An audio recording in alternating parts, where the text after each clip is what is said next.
কিনা? তো দেখেন সামান্য একটা আমল যে মানুষকে কি মেনে নিয়ে তাকে দায়ভার করে দেওয়া, মানুষের ভুল ত্রুটিকে মাফ করে দেওয়া, কেউ যদি কোনো অন্যায় করে থাকে, কোনো কুকথা বলে থাকে, কোনো খারাপ আচরণ করে থাকে, তাকে মাফ করে দেওয়ার জন্য আল্লাহর নবী কি এই দুনিয়ায় অবস্থায় থাকা অবস্থায় আল্লাহর নবী কি জান্নাতের খুশখবরি দিলেন। ইনশাআল্লাহ আমরা এতটুকু হাদিসকে যদি মেনে নিই, এতটুকু কথাটাকে যদি মেনে নিই যে মানুষকে সে দরগুজার করে দেবো, হ্যাঁ, তো আল্লাহ তাবারক ওয়া তাআলা মাফ করবেন এবং কি আল্লাহ তাবারক ওয়া তাআলা আমাদের জান্নাত দেবেন।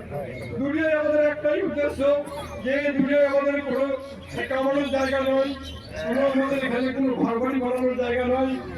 সাভারে এসেছিলেন, এই যে আজকে আমাদের যে অবস্থায় আমরা আছি, এই অবস্থাটা এমনি অবস্থায় আছি বহু কুরবানির পর আমাদের কাছে এই কলমা পৌঁছেছে।